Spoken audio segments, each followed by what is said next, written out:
Bismillahirrahmanirrahim. Assalamualaikum warahmatullahi wabarakatuh. Saya Fauziah Ilmi Biladina, mahasiswa angkatan 2021, Prodi Kimia, yang mengambil mata kuliah Kimia Analisis Bahan Pangan dan Industri, dan NIM saya yaitu 2106131101. Di sini saya akan mempresentasikan analisis monosakarida sesuai dengan hmm, petunjuk dari tugas untuk mata kuliah KABPI terkait pembuatan video. Nah, sebelumnya saya izin membuat presentasi ini berdasarkan dengan penelitian saya, Ibu, karena saya juga penelitian di biokimia pangan, sehingga penelitian saya tersebut juga terkait dengan analisis monosakarida, salah satunya, sehingga saya akan menggunakan contoh analisis monosakarida glukosa materi- pada suatu material atau suatu senyawa. Nah, di sini saya akan analisis glukosa monosakarida pada produk hasil sintesis eksopolisakarida. Eksopolisakarida sendiri adalah hasil sintesis dari bakteri asam laktat pada penelitian saya tahun ini, di semester ini. Next.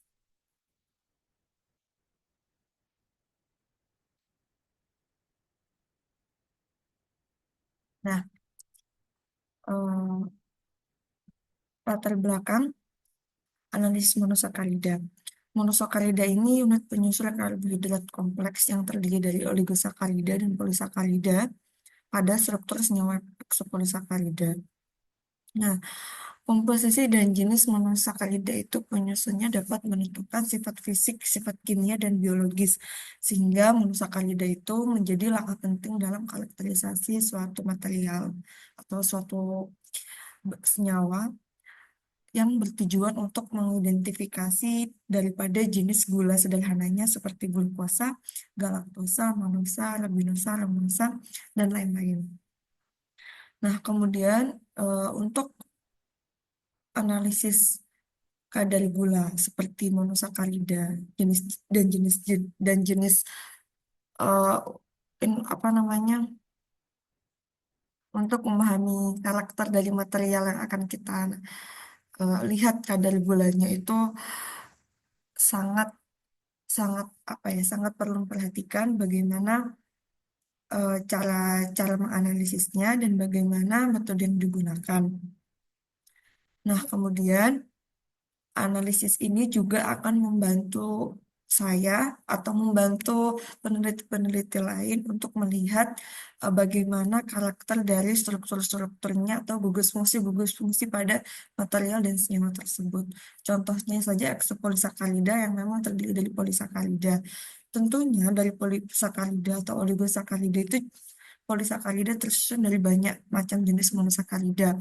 Sehingga apabila langkah pertama kita mengetahui kadar gulanya berapa, maka dari situ kita akan melihat bahwa eh, sebagian besar sebagian besar karakter atau karakter struktur atau gugus fungsi dalam senyawa ini tentunya pasti akan terdiri dari susunan banyak monomer, mono- banyak monosakarida seperti itu. Nah, dalam praktiknya, analisis monosakarida biasa dilakukan setelah proses hidrolisisnya polisakarida menjadi gula-gula sederhana. Kemudian, teknik dapat menggunakan beberapa alat instrumen seperti kromatografi lapis tipis atau kromatografi cair kinerja tinggi atau HPLC, atau juga menggunakan GC ya, kromatografi gelas, yang dapat digunakan untuk mengidentifikasi dan memvalidasi gugus monosakarida tersebut. Nah, pemilihan metode itu tergantung pada sensitivitas yang dibutuhkan, kemudian jenis detektor dan kompleksitas sampel. Sebab kalau di penelitian saya nanti itu setelah dilakukan analisis kadar gula, kemudian juga ada analisis protein. Nah, kemudian setelah protein dan gula dianalisis, kita akan melanjutnya dengan menggunakan instrumen FTIR untuk melihat gugus-gugus polisakaridanya. bagaimana serapannya berada di panjang gelombang. Serapan spekter di panjang gelombang IR berapa, seperti itu. Nah, kemudian kebutuhan dan analisis monosakarida itu akan sering meningkat seiring berkembangnya aplikasi karbohidrat dalam berbagai bidang, termasuk dalam pangan, farmasi, dan bioteknologi. Dalam konteks pengembangan produk berbasis EPS tersebut, analisis ini akan memberikan dasar ilmiah yang kuat untuk mengoptimalkan produksi dan aplikasinya tersebut secara efisien.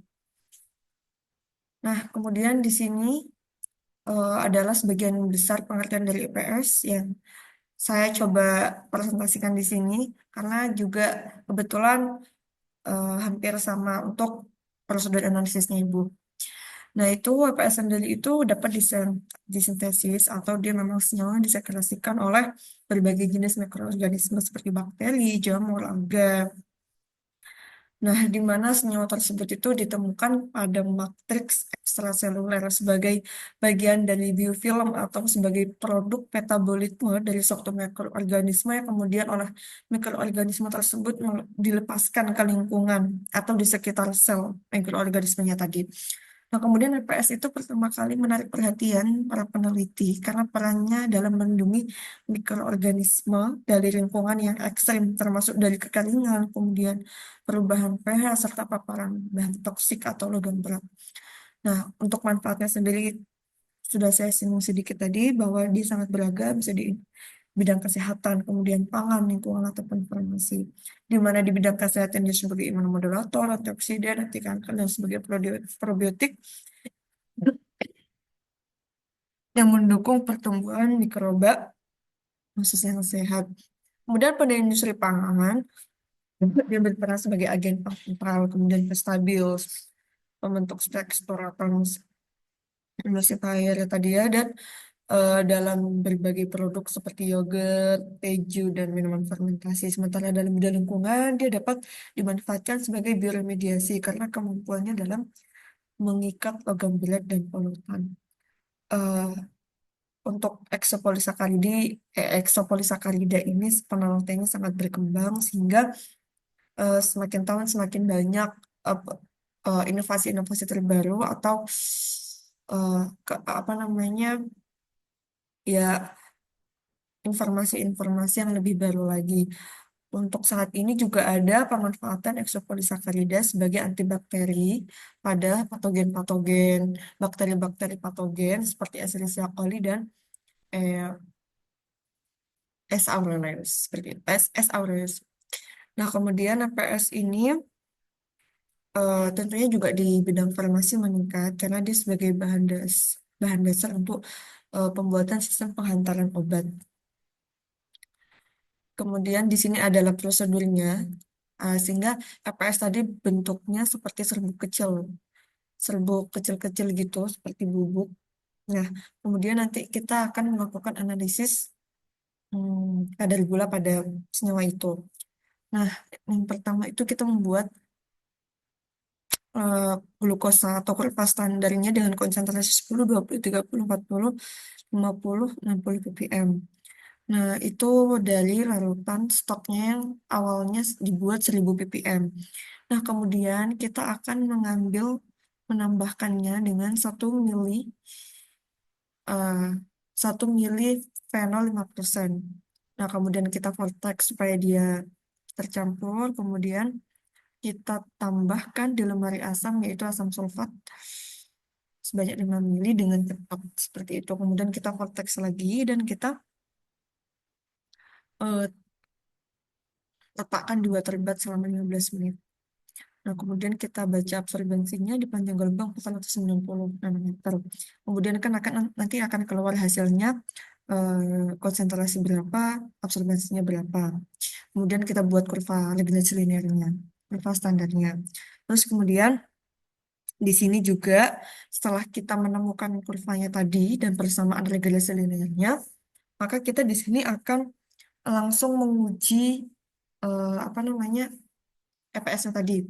Nah, kita menimbangnya 0,01 gram kemudian dilarutkan dalam 250 ppm hampir sama angkanya seperti yang tadi kemudian ditambahkan 5% fenol sebanyak 1 ml lalu di vortex dan ditambahkan dengan cepat H2SO4 asam sulfat, kemudian kembali di vortex, lanjut di water bath selama 15 menit, dan diukur pada absorbensi pada panjang lubang 496 meter. Nah, kebetulan banyak kakak tingkat yang sebelumnya telah melakukan penelitian terhadap eksopolisaccharidia, sehingga ini saya bersumber kepada penelitian-penelitian beliau.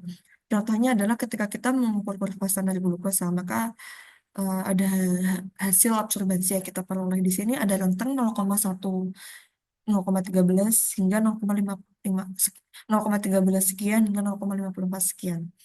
Nah, kemudian setelah kita melaporkan absorbensi, kita membuat kurva standar, ya kan menggunakan Excel, sehingga di sini keluar nilai persamaan regresi linearnya. Ya sama dengan 0,0105x plus 0,0223. Nah, kemudian setelah itu, eksopolisaccarida yang kita ukur tadi, yang kita uji kadar gula totalnya tadi, menggunakan fenol dan di running di Vivis, ini akan memperoleh absorbensi juga. Nah, di sini saya mengambil data dari kakak tingkat saya untuk sebagai contoh pada tugas ini, yaitu ulangan satu, eksopolisakarid hasil ulangan satu, senyawa EPS-nya dia memiliki absorbensi sekian, dan ulangan dua memiliki absorbensi sekian, di mana ini masih berada di 40, di rentang 0,40, 0,42, sehingga dia masih berada di rentang ini, di rentang eh, 13 sampai 64, ya kan? Sehingga bisa diterima, kemudian nanti nilai absorbensinya ini dimasukkan ke dalam persamaan regresi linearnya. Seperti itu. Seperti ini perhitungannya, kemudian dicari konsentrasi analisisnya, kemudian dicari juga kadar gulanya, konsentrasi kurva dibagi konsentrasi konsentrasi tadi konsentrasi kurvanya 10 nih. Konsentrasi kurva dibagi 40 ppm karena di sini dia berada di rentang 40-an, berarti dia mendekati di konsentrasi 40 ppm ini. Kemudian dihitung dan mendapat hasil 91,64. Dilakukan yang sama pada ulangan 2 sehingga diperoleh rata-rata, yaitu kadar gula total dari eksopolisaccharidae yang diteliti oleh kakak tingkat saya adalah sebesar 93,7%. Mungkin seperti itu aja Ibu presentasi dari saya. Kurang lebihnya saya mohon maaf apabila ada kesalahan. Saya eh, mengambil contoh suatu material eksopolisaccharidae yang termasuk dalam biokimia pangan juga untuk memudahkan saya dalam mempresentasikan tugas pada judul analisis monosakarida tersebut. Monosakarida sendiri juga banyak jenisnya selain glukosa, ada fruktosa dan lain-lainnya. Sehingga kebetulan di penelitian saya juga membahas hal yang sama seperti itu. Jadi saya menggunakan contoh untuk penelitian saya sendiri. Terima kasih. Wassalamualaikum warahmatullahi wabarakatuh.